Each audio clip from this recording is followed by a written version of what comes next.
मित्रांनो नमस्कार. ऑनलाईन शाळेचा हा पहिला दिवस आहे तुमचा. आपण काही नवीन गोष्टींची चर्चा करणार आहोत.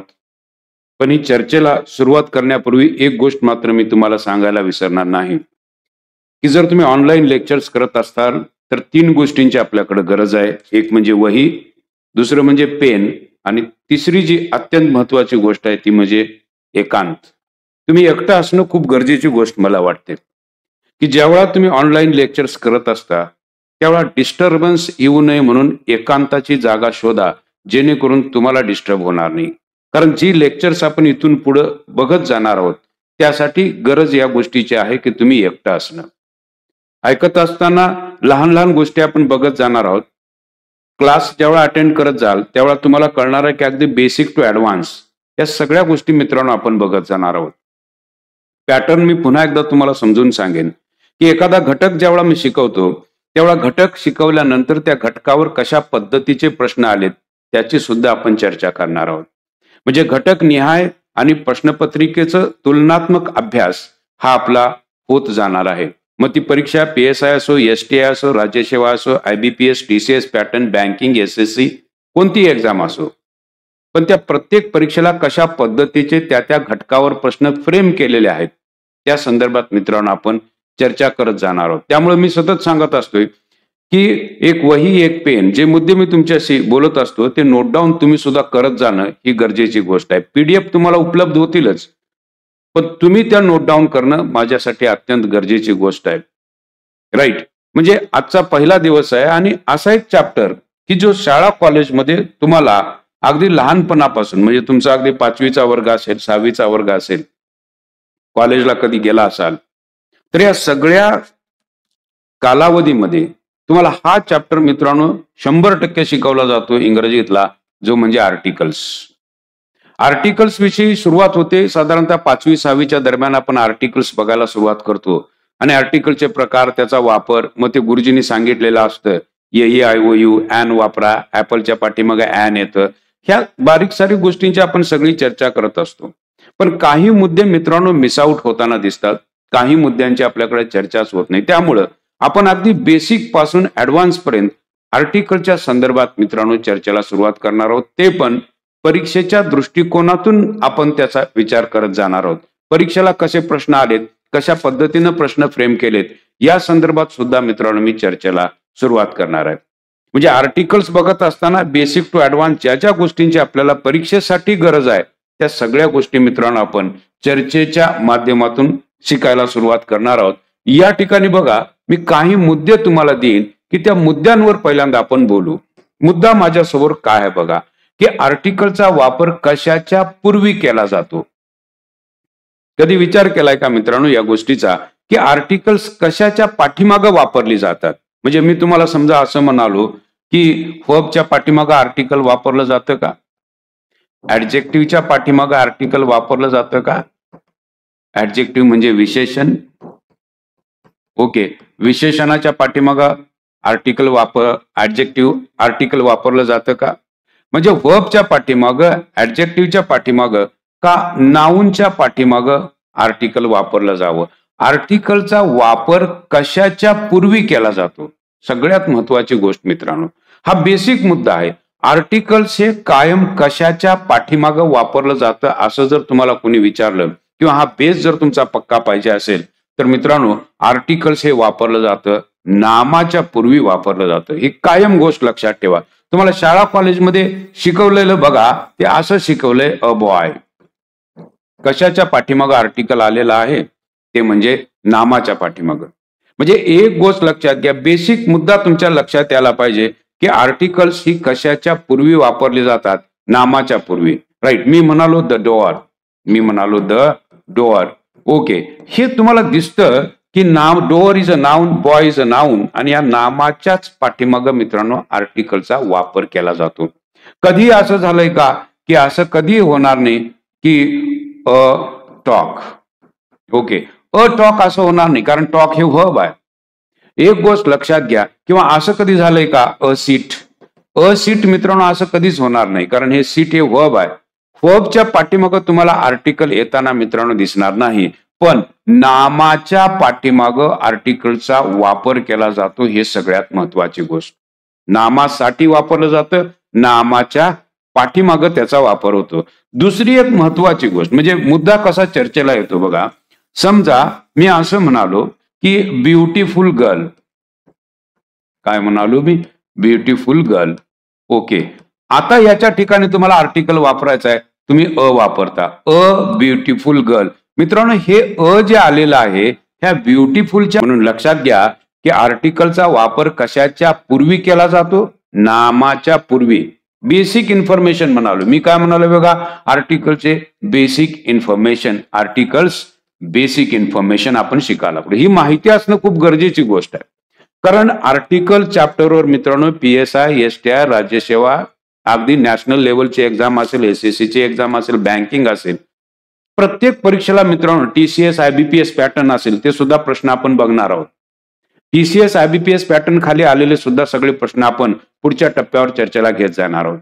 मुद्दा तुमच्या मित्रांनो लक्षात आला का बघा, की आर्टिकलचा वापर हा कशाच्या पूर्वी केला जातो, नामाच्या पूर्वी केला जातो. ही सगळ्यात महत्वाची गोष्ट. आणि समजा त्या नामाच्या पूर्वी जर ऍडजेक्टिव्ह आलं तर त्या ऍडजेक्टिव्हच्या पाठीमागे तुम्ही आर्टिकल वापरता, पण ते वापरलं गेलेलं जे आर्टिकल आहे ते आर्टिकल असतं मुळातच नामासाठी. म्हणून याचं उत्तर मित्रांनो या ठिकाणी तुम्हाला मी दिलेलं आहे, ते म्हणजे नामाच्या पूर्वी. बघा, आर्टिकलचा वापर कशाच्या पूर्वी केला जातो, नामाच्या पूर्वी केला जातो. ही बाब अत्यंत महत्वाची. या सगळ्या गोष्टी तुम्ही लिहून घेत गेलात, ऐकत गेलात, चर्चेत सहभागी झालात तर मित्रांनो तुम्हाला आर्टिकल्स का कोणताही चॅप्टर शिकणं अवघड जाणार नाही. मुद्दाम सांगा लागलोय की अशा पद्धतीची चर्चा, आणि या चर्चेवर पुढे कसं परीक्षेला प्रश्न आलेले आहेत ते सुद्धा मित्रांनो आपण बघणार आहोत. राईट, म्हणजे सगळ्यात महत्वाचा मुद्दा आपला हा आहे की परीक्षेच्या अनुषंगाने हे सगळं बघायला लागलो. एक बेस आपला तयार व्हावा, आणि त्या बेस जेवढा आपला क्लिअर होईल तेवढा पुढे आलेले प्रश्न अगदी सहज आपल्याला सुटताना दिसतील. या ठिकाणी दुसरा एक मुद्दा माझ्यासाठी आर्टिकलच्या संदर्भात महत्वाचा. आर्टिकल्स हे वाक्यामध्ये कशाचे काम करतात, म्हणजे आर्टिकल्सला म्हणावं काय. तुम्ही आर्टिकलचा शब्द वापरला, समजा मी म्हणालो की राम, रामला तुम्ही म्हणाल नाऊन आहे, बरोबर. पार्ट्स ऑफ स्पीचच्या दृष्टिकोनातून विचार केला तर राम हे नाऊन आहे, बरोबर. मी म्हणालो रिच, राम हा रिच आहे तर हे ऍडजेक्टिव्ह आहे. माझा मुद्दा कळायला लागलाय का बघा, की रिच हे काय आहे, ऍडजेक्टिव्ह आहे, राम हे काय आहे, नाऊन आहे. म्हणजे प्रत्येक पार्ट्स ऑफ स्पीचचा विचार केला तर आर्टिकल्स हे वाक्यामध्ये कशाचे काम करतात, काम त्याचं काय आहे, नेमकं भूमिका त्याची कोणती आहे. मित्रांनो बघा, की म्हणालो की मी वाक्यामध्ये समजा असं म्हणालो की रिच बॉय, काय म्हणालो मी, रिच बॉय, बरोबर.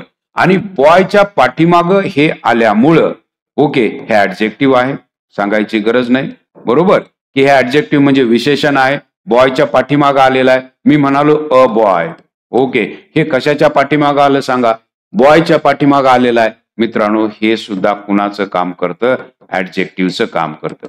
म्हणजे आर्टिकल्स ही कशाचं काम करतात, मुळात मुद्दा पार्ट्स ऑफ स्पीचच्या दृष्टिकोनातून. मी कशाच्या, आर्टिकल्स हे शब्द झाले, पण पार्ट्स ऑफ स्पीचच्या दृष्टिकोनातून जर बघितलं तर ते काम कशाचं करतात. जसं रिच हा शब्द ऍडजेक्टिव्हचं काम करतो, तो नामाच्या पाठीमागे येतो, तसं आर्टिकल सुद्धा नामाच्या पाठीमागे येत असल्यामुळं कशाचं काम करतं, ऍडजेक्टिव्हचं काम करतं. हे आपण कधी विचारातच घेतलेलं नाही. आपण फक्त आर्टिकल शिकतो, पण ते पार्ट्स ऑफ स्पीचच्या दृष्टिकोनातून त्याची भूमिका काय आहे हे मात्र मित्रांनो आपण समजून घेतलेलं नाही. मुद्दा तुम्हाला कळालेला आहे का बघा. मी चर्चा करायला लागलोय आर्टिकल्सच्या बेसिक मुद्द्यांची, की जे मुद्दे मला परीक्षेसाठी अत्यंत महत्वाचे आहेत. हे जर बेस पक्का असेल तर तुम्हाला मित्रांनो अडचण येत नाही, कारण पुढच्या प्रत्येक टप्प्यावर या गोष्टी समजून घेतल्यानंतर प्रश्नांची उत्तरं देणं मित्रांनो सोपं जातं. म्हणून या बारीक सारीक सगळ्या गोष्टी, आणि तुम्हाला आर्टिकल्स हा चॅप्टर का कळाला नसावा शाळेत, हे कसं कळेल 5वीच्या मुलाला, हे कसं कळेल 10वीच्या मुलाला. एक विशिष्ट प्रकारची वयाची रेंज यावी लागते, तेवढा पोक्तपणा यावा लागतो, त्यावेळेला या सगळ्या गोष्टी मित्रांनो कळायला चालू होतात. आर्टिकल्स चॅप्टर तुम्हाला, आर्टिकल हा घटक तुम्हाला कधी कॉलेजमध्ये शिकवला का बघा. कॉलेजमध्ये आपल्याला आर्टिकल शिकवलंच जात नाही. आपल्याला शिकवलं कधी जातं, शाळेत 8वी 9वीला. मग त्या मुलाला कसं कळेल की ऍडजेक्टिव्हच्या पाठीमागं आर्टिकल येऊ शकतं पण ते नामासाठी येतं हे त्या मुलाला कसं कळेल? म्हणजे तो पोक्तपणा किंवा ती बाजू त्याला कधीही कळत नाही. म्हणून लक्षात घ्या, आपण त्या सगळ्या बेसिक सगळ्या गोष्टींची चर्चा करायला लागलोय की बॉयच्या पाठीमाग आर्टिकल आहे आणि हे आर्टिकल कुणाची भूमिका बजावतं? ऍडजेक्टिव्हची भूमिका बजावतं. जसं बॉयच्या पाठीमाग रिच आलेला आहे तसं बॉयच्या पाठीमाग आल्यामुळं ते ऍडजेक्टिव्हची भूमिका बजावताना तुम्हाला दिसेल. म्हणजे हे प्रश्न मी मुद्दाम तयार केले की हे बेस आपल्याला येणं खूप गरजेची गोष्ट आहे. या ठिकाणी मी त्याचं उत्तर दिलेलं आहे मित्रांनो. बघा हे कशाचं काम करतं? विशेषणाचं काम करतं. ओके, आर्टिकलचा वापर कशाच्या पूर्वी केला जातो? नामाच्या पूर्वी केला जातो. बेसिक टप्प्यातून आपण शिकायला सुरुवात करू. अगदी 5वीच्या वर्गात बसल्यासारखं प्रत्येक गोष्ट तुमच्याशी मी चर्चा करायला लागलोय, शेअर करायला लागलोय. आलेले प्रश्न सुद्धा दाखवणार आहे, कशा पद्धतीचे प्रश्न याच्यावर फ्रेम केलेत ते सुद्धा आपण चर्चेला घेऊ. मुद्दा काय बघा, आर्टिकलचे मुख्य किती प्रकार होतात? साधं लॉजिक मित्रांनो, आर्टिकलचे 2 प्रकार तुम्हाला होताना दिसतील. तुम्ही शाळेत ऐकले असतील बघा, अँड द. पण त्याचे 2 प्रकार कोणते आहेत त्या संदर्भात आपण बोलणार आहोत मित्रांनो. आर्टिकलचे मुख्य किती प्रकार होतात? 2 प्रकार होतात. लक्षात घ्या, ते 2 प्रकार सुद्धा मी समजून सांगणार आहे, त्याचे अर्थ आपण बघणार आहोत. लक्षात घ्या, आर्टिकलचे आपल्याला 2 प्रकार दिसतात. त्या 2 प्रकाराच्या संदर्भात आपण चर्चा करणार आहोत. आर्टिकलचे मुख्य प्रकार किती होतात? 2. आणि आर्टिकल्स हे वाक्यामध्ये कशाचं काम करतं? विशेषणाचं. आणि आर्टिकल सगळ्यात महत्वाचं कशाच्या पाठीमागे येतं? नामाच्या पाठीमागे येतं. नामाच्या पाठीमागं जर विशेषण आलं तर त्याच्या पाठीमागं आर्टिकल येतं, पण ते आलेलं आर्टिकल नामासाठी असतं. म्हणजे या बाजू मित्रांनो अत्यंत महत्वाच्या आहेत. हे 3 मुद्दे आपण चर्चेला घेतले. तिन्ही मुद्दे तुम्हाला कळाले का बघा. मग हे जर कळालं असेल, जर मी इथं म्हणालो असेल तर आर्टिकलचे 2 प्रकार होतात, तर मग ते कोणते 2 प्रकार होतात त्या संदर्भात मित्रांनो आपण बोलणं खूप गरजेची गोष्ट आहे. आर्टिकलचे मुख्य 2 प्रकार कोणते? पहिला प्रकार जो आहे तो म्हणजे डेफिनेट आर्टिकल. बघा, एक प्रकार आहे डेफिनेट आर्टिकल आणि दुसरा जो प्रकार आहे त्याला म्हटलं जातं इनडेफिनेट आर्टिकल. काय आहे? Indefinite article. हे 2 प्रकार आहेत मित्रांनो, की डेफिनेट आर्टिकल आणि इनडेफिनेट आर्टिकल्स. आता इथं गंमत अशी आहे की याच्यामध्ये आपल्याला दिसतं द आणि याच्यामध्ये दिसतात आणखी ॲन.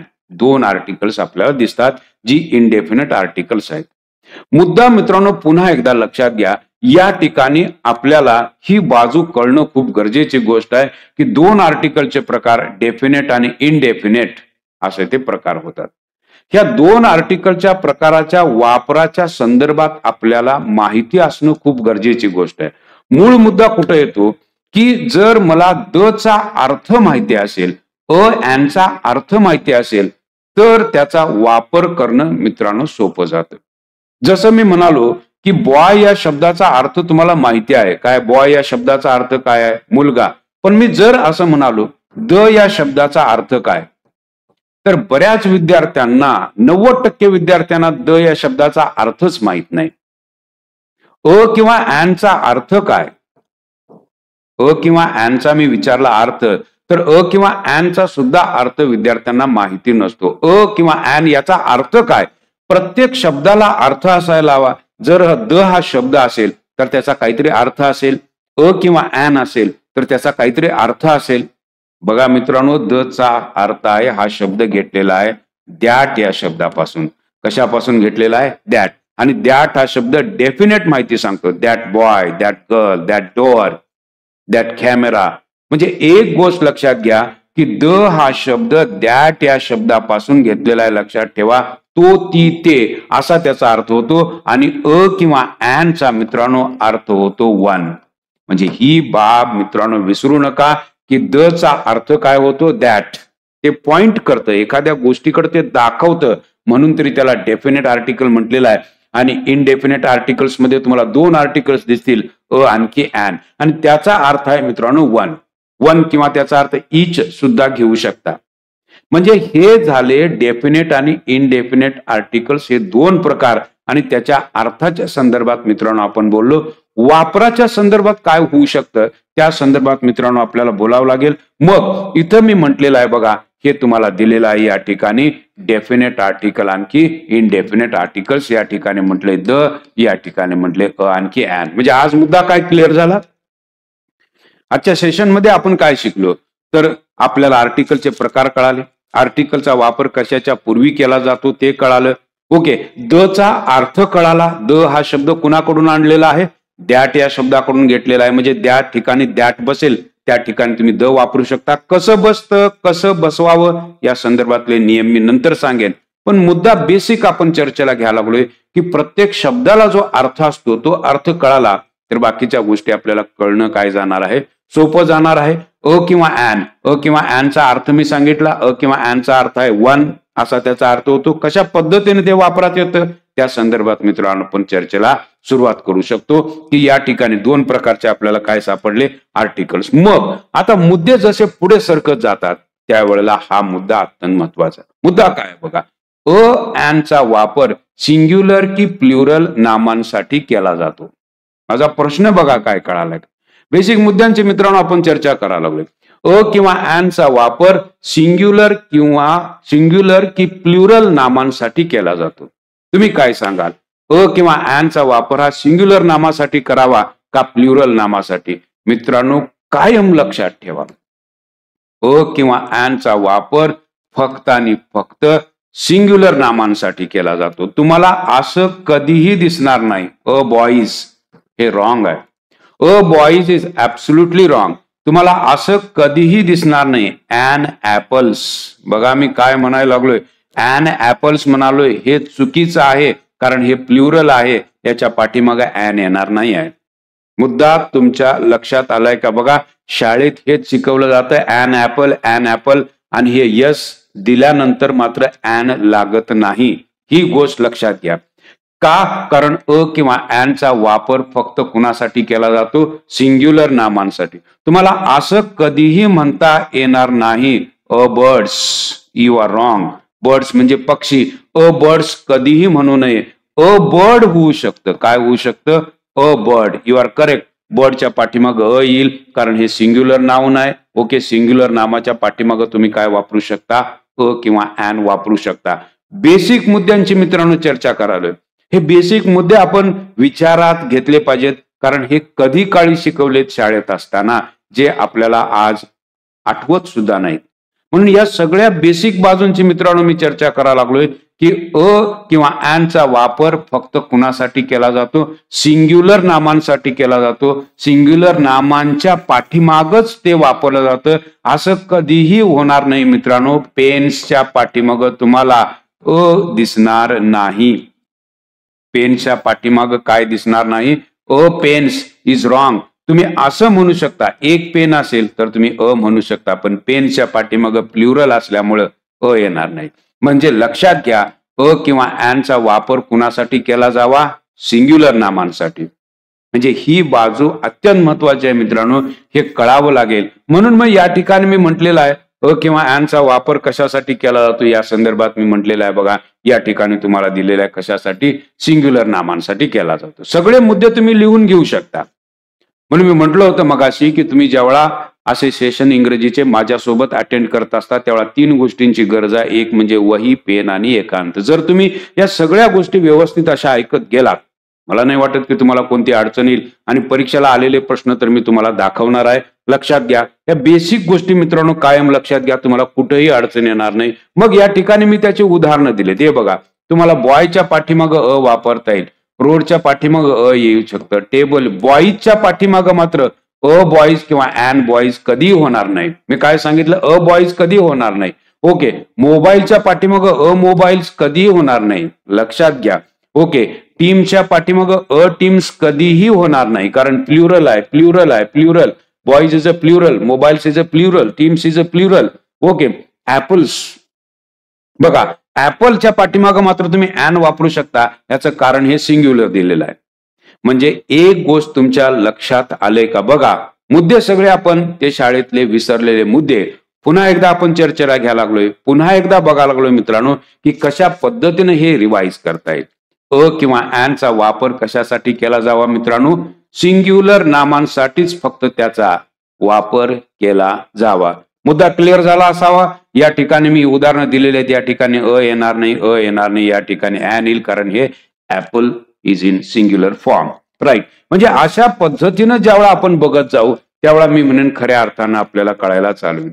द चा वापर सिंग्युलर की प्लुरल नामांसाठी केला जातो. काय सांगाल? द चा वापर कशासाठी करावा? सिंग्युलर नामांसाठी का प्लुरल नामांसाठी? मित्रांनो, ही बाब कधीही विसरू नका. द चा वापर हा सिंग्युलर आणि प्लुरल दोन्हीही नामांच्या पाठीमागे केला जाऊ शकतो. म्हणजे असं होऊ शकतं, अ बॉय पण होऊ शकतं, द बॉईज पण होऊ शकतं.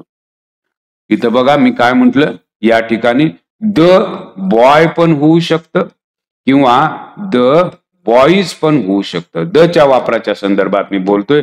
बघा, द बॉय पण होऊ शकतं, द बॉईज पण होऊ शकतं. The boy is a singular, boys is a plural. The चा वापर मात्र सिंग्युलर किंवा प्लुरल दोन्ही नामांसाठी केला जातो. एक गोष्ट तुमच्या लक्षात यायला पाहिजे, मी असं म्हणू शकतो द टेबल, असंही म्हणू शकतो आणि मी म्हणू शकतो द टेबल्स. दोन्हीही नामांच्या पाठीमागं मित्रांनो द चा वापर केला जाऊ शकतो. म्हणजे द च्या वापराला तसं बंधन नाही आहे, पण अ किंवा ॲनच्या वापराला मात्र मित्रांनो बंधन येतं. कारण ते नाऊन काय असावं लागतं? सिंग्युलर असावं लागतं, तरच तुम्ही अ किंवा ॲन वापरू शकता. म्हणून इंग्रजीमध्ये बघा सगळीकडे द चा वापर जास्त दिसतो.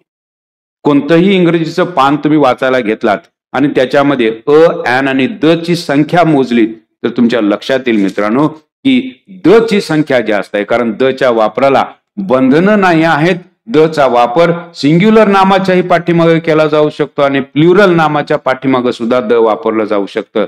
पण अ किंवा ॲनच्या वापरावर मात्र बरेच निर्बंध आहेत. त्यामुळे अ आणि ॲनचा वापर कमी प्रमाणात दिसतो, पण द चा वापर मात्र सर्रास सगळीकडे दिसतो. याचं कारण मित्रांनो हे आज कळायला असावं की द चा वापर सिंग्युलर नामासाठी केला जातो, प्लुरल नामासाठी केला जातो. कसा केला जातो, कसा करावा, का करावा, चर्चा नंतर. पण हे मुद्दे माझे क्लिअर पाहिजेत. अ ॲन सिंग्युलर नामासाठी, द चा वापर सिंग्युलर आणि प्लुरल दोन्ही नामांसाठी केला जातो. हे ज्याला मित्रांनो कळालं त्याला मी म्हणेन खऱ्या अर्थानं बेस पक्का व्हायला लागला. कळणं खूप सोपं आहे मित्रांनो. याचं उत्तर या ठिकाणी मी दिलेलं आहे. या ठिकाणी त्याचं उत्तर तुम्हाला मिळेल. यस, हे बघा, सिंग्युलर अँड प्लुरल. द चा वापर सिंग्युलर की प्लुरल नामांसाठी केला जातो. सिंग्युलर अँड प्लुरल दोन्ही नामांसाठी ते तुम्ही करू शकता. आणि या ठिकाणी मात्र मी उदाहरणं तुम्हाला दिलेली आहेत. या ठिकाणी उदाहरणं बघा. याच्या पाठीमागं सुद्धा द येऊ शकतं, याच्या पाठीमागं द येईल, बॉय, बॉईज. रोडच्या पाठीमागही द येऊ शकतं, इथंही द येऊ शकतं. टीमच्या पाठीमागही द येऊ शकतं, टीम्सच्या पाठीमागं सुद्धा द येऊ शकतं. सिंग्युलर प्लुरल इथं भेदच नाही. दोन्ही नामांसाठी तुम्ही काय वापरू शकता? द वापरू शकता. बेसिक टप्पा आपण बघायला लागलोय, बेसिक चर्चा आपण करायला लागलोय की अशा पद्धतीनं ज्यावेळा आपण हे बेस सगळा पक्का करत जाऊ, अ ॲनचा वापर, त्याचा अर्थ काय आहे, तो शब्द कसा आला, ते वापरत असताना काय काळजी घ्यावी, या सगळ्या गोष्टी मित्रांनो परीक्षेसाठी अत्यंत महत्वाच्या आहेत.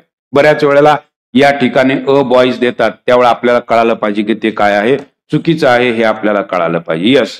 पुढच्या मुद्द्याकडे गेल्यानंतर मित्रांनो मुद्दा काय आहे हे तुम्हाला सांगितलं समजून. पुढच्या मुद्द्याकडे मित्रांनो जाऊ. आता या ठिकाणी सगळ्यात महत्वाचा मुद्दा, जो परीक्षेसाठी अत्यंत महत्वाचा मुद्दा मित्रांनो, हा आहे महत्वाचा नियम. या नियमांवर परीक्षेला बरेच प्रश्न दिसतील. नाऊन ज्यावेळी सिंग्युलर काउंटेबल कॉमन नाऊन असेल, सिंग्युलर काउंटेबल कॉमन नाऊन असेल व त्याची सुरुवात जर कन्सोनंट साऊंडने झाली, हा शब्द अत्यंत महत्वाचा मित्रांनो, कन्सोनंट साऊंड. जर त्याची सुरुवात कन्सोनंट साऊंडने होत असेल तर त्याच्या पाठीमागे काय वापरावे? अ वापरावे. आता मुद्दा आहे तो कन्सोनंट म्हणजे काय मित्रांनो? कन्सोनंट या शब्दाचा अर्थ आहे व्यंजन. जर व्यंजनासारख्या आवाजानं जर त्या नामाची सुरुवात झाली तर त्याच्या पाठीमागं मित्रांनो काय वापरायचं आहे? अ वापरायचं आहे. तुम्हाला तर हे माहिती आहे, ए, ई, आय, ओ, यू हे जे आहेत हे स्वर आहेत. या स्वरांना सोडून जर इतर कोणत्या आवाजानं, म्हणजे जे 21 व्यंजन आहेत त्यानं जर एखाद्या नामाची सुरुवात होत असेल तर त्याच्या पाठीमागं मित्रांनो आपल्याला वापरायचं आहे ते अ वापरायचं आहे. साधं लॉजिक. या ठिकाणी कॉन्सोनंट म्हणजे व्यंजन लक्षात ठेवा. आणि मग आपल्याला कळतं, समजा बॉय जर आलं तर बॉय हे सिंग्युलर आहे, काउंटेबल आहे, कॉमन नाउन आहे. या ठिकाणी तुम्ही अ वापरू शकता. समजा मी असं म्हणालो रोड, तर रोडच्या पाठीमागं सुद्धा मित्रांनो काय येणार आहे, अ येणार आहे. कारण रोड हे नाउन सिंग्युलर आहे, काउंटेबल आहे, कॉमन नाउन. आणि त्याची सुरुवात बघा आर, रोड, र न होते, याचा अर्थ ते व्यंजन आहे, त्याच्या पाठीमागं येईल. ब, बॉय, व्यंजन आहे मित्रांनो, अ येईल. मी असं म्हणालो टीम, टीमच्या पाठीमागं सुद्धा तुम्ही अ वापरू शकता. टी न सुरुवात, ट न सुरुवात होते, या ठिकाणी व्यंजन आहे मित्रांनो, अ वापरा. व्यंजनानं सुरुवात होणारा फक्त अक्षर नव्हे, आवाज. आवाज पाहिजे मित्रांनो, ही सगळ्यात महत्वाची, की कॉन्सोनंट सारखा आवाज येत असेल तर मित्रांनो त्याच्या पाठीमागं आपल्याला अ वापरायचा आहे. आवाज महत्वाचा. अ किंवा च्या वापराच्या संदर्भात मित्रांनो सगळ्यात महत्वाचा शब्द जो आहे तो म्हणजे साऊंड. कॉन्सोनंट सारखा साऊंड येत असेल तर तुम्ही अ वापरणार आहात, हे लक्षात घ्या. बऱ्याच वेळा युनिव्हर्सिटी काय आहे, युनिव्हर्सिटी, याच्या पाठीमागं मित्रांनो अ वापरलं जातं. याचं कारण काय, तुम्हाला स्वर काय शिकवलेत. स्वर मी म्हटलो ए, ई, आय, ओ, यू, हे स्वर झाले. यू तर इथं दिसतंय, पण मी इथं अ वापरलंय कारण याचा उच्चार य न व्हायला लागलेला आहे. आणि य हे व्यंजन आहे. A university, a university. इथं य दिसतंय, य जरी यू असलं तरी आवाज हा कॉन्सोनंट सारखा यायला लागलाय, साऊंड यायला लागलाय कॉन्सोनंट सारखा. त्यामुळे याच्या ठिकाणी तुम्ही अ वापरणार आहात. मित्रांनो तुम्हाला कळालंय का बघा. म्हणून अ च्या वापराच्या सुरुवात किंवा अ च्या वापराच्या संदर्भात किंवा च्या वापराच्या संदर्भात sound plays very important role. Sound अत्यंत महत्वाचा आहे. साऊंड जर व्यंजनासारखा आला आणि अक्षर काहीही जरी असलं, साऊंड व्यंजनासारखा आला तर आपल्याला काय वापरायचं आहे, अ वापरायचं आहे. ही साधी बाजू. मग हे जर कळालं असेल तर मित्रांनो आपल्याला इथं मी ती उदाहरणं दिलीत बघा. कार, क न सुरुवात होते, अ येईल. पर्स, प न सुरुवात होते, अ येईल. मॅन सिंग्युलर आहे, काउंटेबल आहे, कॉमन नाउन आहे, व्यंजनासारख्या आवाजानं सुरुवात आहे, अ येईल. अ शॉप, अ डोअर. मित्रांनो मी सांगायची गरज नाही, या ठिकाणी आपल्याला कळतं की सगळी नाउन सिंग्युलर आहेत, काउंटेबल कॉमन नाउन आहेत. सुरुवात कशानं व्हावं लागले, कन्सोनंट साऊंड न व्हावं लागले आणि त्यामुळे याच्या ठिकाणी अ येणार आहे. साध्या गोष्टी आहेत मित्रांनो, पण याच्यावर परीक्षेला प्रश्न आहेत. प्रश्न कसे आहेत ते मी दाखवणारच आहे. याच टप्प्यावर लगेच तुम्हाला कळणार आहे की कशा पद्धतीचे प्रश्न त्याने विचारलेत, ते सुद्धा आपण बघणार आहोत. कारण प्रत्येक परीक्षेला कुठं ना कुठेतरी याच्यावर प्रश्न आले. दुसरा मुद्दा, मुद्दा नंबर 2, तोच नियम मी लिहिलेला आहे, फक्त फरक कुठे केलाय बघा. नाउन ज्यावेळी सिंग्युलर, काउंटेबल, कॉमन नाउन असेल व त्याची सुरुवात वोवेल साऊंड. वोवेल तर तुम्हाला आता मगाशी बोललो होतो, ए, ई, आय, ओ, यू, यानं जर झाली तर मित्रांनो आपल्याला वापरायचं आहे ते म्हणजे ॲन.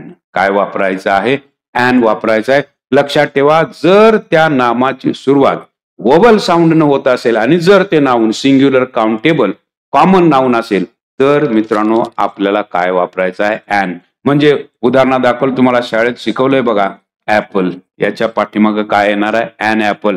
पण मित्रांनो लक्षात येऊ द्या, सिंग्युलर नाउन आहे ॲन ऍपल. मी म्हणालो ॲन ऑरेंज.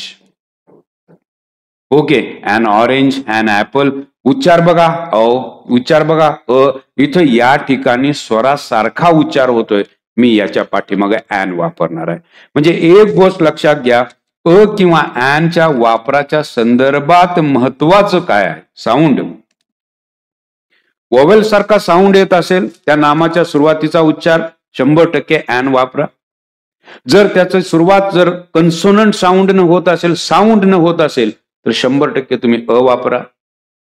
वोवेल साऊंड असेल तर ॲन वापरा. Sound plays very important role, हे आपल्या लक्षात आलं पाहिजे. बऱ्याच वेळेला असं होऊ शकतं, स्वर दिसतो पण उच्चार मात्र त्या स्वरासारखा नसतो, तो व्यंजनासारखा होऊ शकतो. अशा वेळेला आपल्याला काय घ्यावे लागते, काळजी. उदाहरणादाखल मी म्हणाला आर. काय आहे आर, अक्षर म्हणाल तर व्यंजन आहे, तर उच्चार कसा व्हायला लागलाय, आर.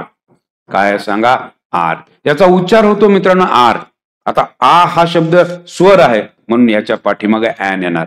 मी अक्षर विचारात घेतला का आवाज विचारात घेतला? आवाज, म्हणून इथं म्हटलेलं आहे मित्रांनो साऊंड. तुमच्या लक्षात या लागलाय का बघा, vowel sound and consonant sound.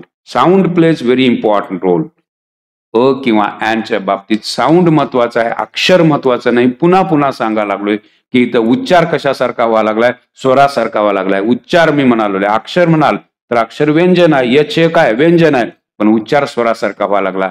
या ठिकाणी मित्रांनो काय दिसतंय, ॲन आलेलं दिसतं. An hour, I am half an hour late. म्हणजे एक गोष्ट लक्षात घ्या की या ठिकाणी जर उच्चार स्वरासारखा होत असेल, नाऊन सिंग्युलर काउंटेबल कॉमन असेल तर आपल्याला वापरायचा आहे ॲन.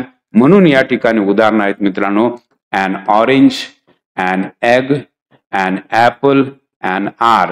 दिसतंय का बघा, सगळ्या ठिकाणी उच्चार बघा, उच्चार हे स्वरासारखे आहेत, अक्षर काही असलं तरी चालेल. दोन नियम महत्वाचे शिकलो. आर्टिकल्स कशाच्या पाठीमागं वापरतात हे शिकलो. आर्टिकलचे प्रकार बघितले, त्याचे अर्थ बघितले. म्हणजे या सगळ्या बेसिक बाजू बघितल्यानंतर वेळ होते मित्रांनो, याच्यावर परीक्षेला काही प्रश्न आलेत का? कारण परीक्षेला आलेले प्रश्न मी नंतरच्या टप्प्यावर सगळे घेणारच आहे, पण मुद्दा ज्यावेळेला आपण शिकतो त्यावेळेला आपल्याला कळतं की बाबा परीक्षेला काही आलंय का. मित्रांनो बघा प्रश्न काय दिसतोय, अगदी लेटेस्टचा प्रश्न आपण चर्चेला घेतलेला आहे. प्रश्न तुमच्या सोबत आहे.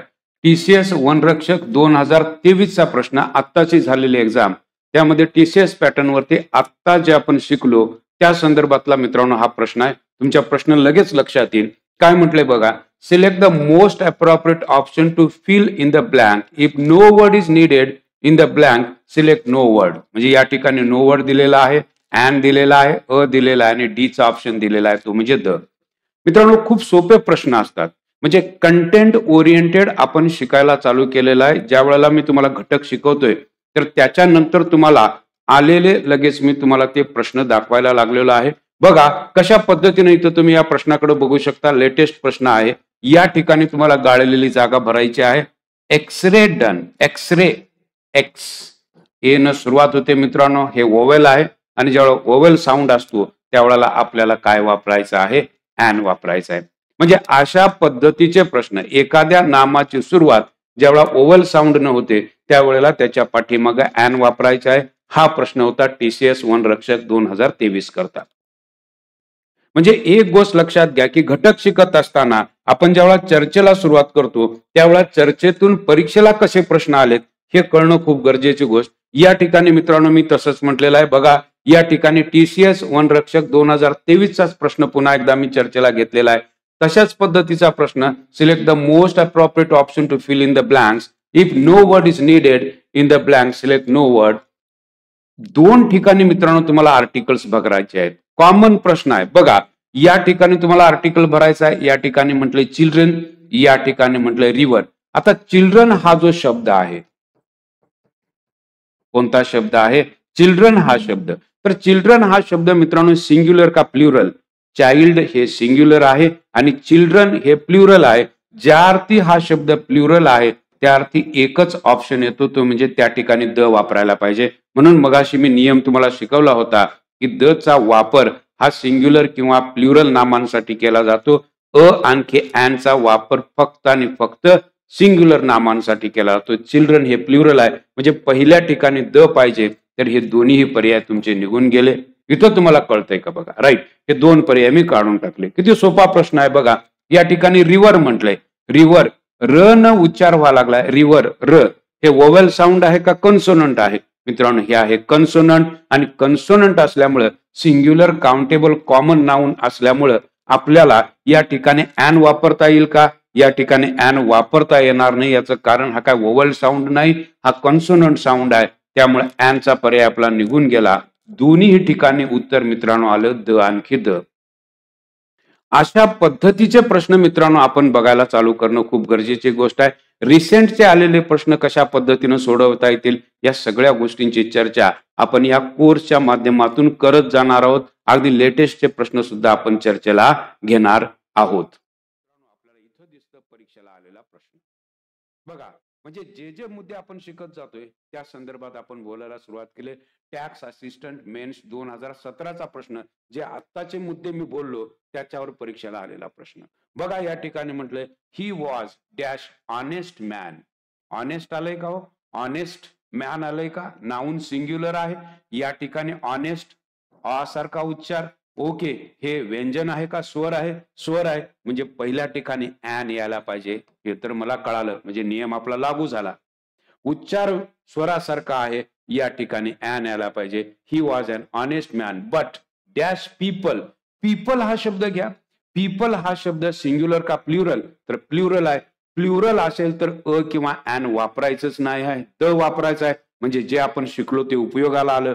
पीपल हा शब्द प्ल्युरल आहे, म्हणजे या ठिकाणी बघा इथं दिलेलं आहे, बघा हे द दिलंय, इथं अ दिलंय, हे येणारच नाही का? अ हे सिंग्युलर नामाच्या पाठीमागे वापरतात. पीपल हे प्ल्युरल आहे, या ठिकाणी द दिलंय, चुकीचं आहे. उच्चार स्वरासारखा मित्रांनो ऍन आणखी द. टॅक्स असिस्टंट मेन्स 2017चा प्रश्न. जे आपण शिकतो ते मित्रांनो परीक्षेसाठी कसं लागू होतं याची सुद्धा आपण चर्चा करत जाणार आहोत. आलेले सगळे प्रश्न मी नंतरच्या टप्प्यावर तुमच्याशी शेअर करणारच आहे, पण मुद्दा जेव्हा मी एक्सप्लेन करतो त्याच्यानंतर त्याचा परीक्षेला कसा उपयोग होतो हे आपल्याला बघावं लागेल. आणि हे मी मित्रांनो तुम्हाला दाखवा लागलोय. हे सगळे प्रश्न नंतरच्या टप्प्यावर आणखी डिस्कस करणारच आहे, पण मुद्दा आपल्याला कळावा, त्याचं गांभीर्य आपल्याला लक्षात यावं, म्हणून या सगळ्या गोष्टी मित्रांनो मी तुम्हाला दाखवा लागलोय. कळतंय का? बघा अशा पद्धतीनं जेव्हा आपण हा कोर्स करत जाऊ आपल्याला अडचण येणार नाही. अशा पद्धतीनं प्रत्येक मुद्द्यावर आलेले प्रश्न आपण बघत जाऊ, आपल्याला अडचण येणार नाही. म्हणून टॉपिक जेव्हा शिकवत असतो, कंटेंट जेव्हा मी शिकवत असतो, तेव्हा एखादा कंटेंट मांडल्यानंतर परीक्षेला काय आलेला आहे त्या संदर्भात आपण विचार कसा करू शकतो, हा विचार होणं खूप गरजेची गोष्ट आहे. म्हणून हे सगळे प्रश्न लगेच मी तुम्हाला खाली दाखवत जातोय. याचं कारण हे की त्याचं गांभीर्य तुमच्या लक्षात येतं की बाबा हा मुद्दा आपल्याला शिकायला हवा. ही सगळ्यात महत्वाची गोष्ट आहे मित्रांनो. पुढच्या टप्प्यावर त्याच मुद्द्यावर कसे प्रश्न विचारलेत बघा. हा प्रश्न विचारात घ्या.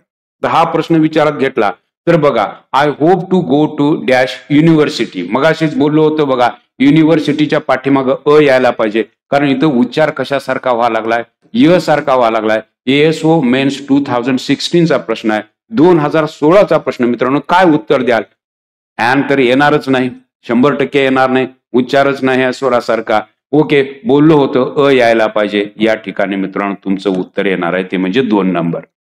म्हणजे जे मुद्दे आपण शिकलो ते मुद्दे इथं या ठिकाणी दिसायला चालू होतात. कंटेंट ओरिएंटेड आपण या सगळ्या गोष्टी मित्रांनो आपल्या कोर्समध्ये बघत जाणार आहोत. कारण एखादा मुद्दा शिकल्यानंतर तो परीक्षेला कसा लागू केला जातो हे ज्यावेळा आपल्याला कळतं त्यावेळा शिकण्याची गंमत आपल्याला कळायला चालू होते. कर सहाय्यक 2014चा प्रश्न विचारात घ्या. कर सहाय्यक 2014चा मित्रांनो प्रश्न कसा आहे बघा. I purchased one way ticket from Miraj to Mumbai नाव. आता इथं बघितल्यानंतर मित्रांनो आपल्याला कळतं का बघा, कर सहाय्यकचा प्रश्न उच्चार कसा व्हावा लागलाय? One way ticket. व ओ हा शब्द जर बघितला तर हा स्वर आहे, पण उच्चार व न व्हायला लागला. व हे स्वर आहे का व्यंजन? व्यंजन आहे. म्हणजे अक्षर महत्वाचं नसून आवाज महत्वाचा आहे. अ किंवा ऍनच्या बाबतीत मित्रांनो मी पुन्हा एकदा सांगेन की अक्षर महत्वाचे नसून आवाज महत्वाचा असतो. त्या साऊंडचा त्या नामाचा नेमका आवाज कसा यायला लागलाय सुरुवातीचा हे महत्वाचं. हे ओ जर म्हणाल तर हे ओ स्वर आहे, पण उच्चार मात्र व सारखा व्हायला लागला. या ठिकाणी अ यायला पाहिजे. बघा, I purchased a one way ticket from Miraj to Mumbai. कर सहाय्यक 2014चा प्रश्न. मित्रांनो अशा पद्धतीची उदाहरणं म्हणजे जे आपण मगाशी शिकलो, जे आपण मगाशी बघितलं ते इथं यायला चालू झालेलं आहे. हे आपल्याला कळतं की अशा पद्धतीचे प्रश्न मित्रांनो आपल्याला कळायला चालू होतात. बघा, डिपार्टमेंटल PSI 2012चा प्रश्न घ्या. सेम त्याच मुद्द्यावर प्रश्न.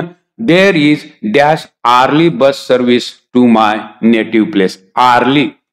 ओके, आन उच्चार व्हायला लागलाय, यच आलेला आहे, पण उच्चार मात्र स्वरासारखा आहे. आर्ली उच्चार स्वरासारखा आहे. स्वरासारखा उच्चार असेल तर आपल्याला काय वापरावं लागेल मित्रांनो? ऍन वापरावं लागेल. There is an early bus service to my native place. मित्रांनो प्रत्येक मुद्द्यावरचा कंटेंट अशा पद्धतीने आपण शिकत जाणार आहोत.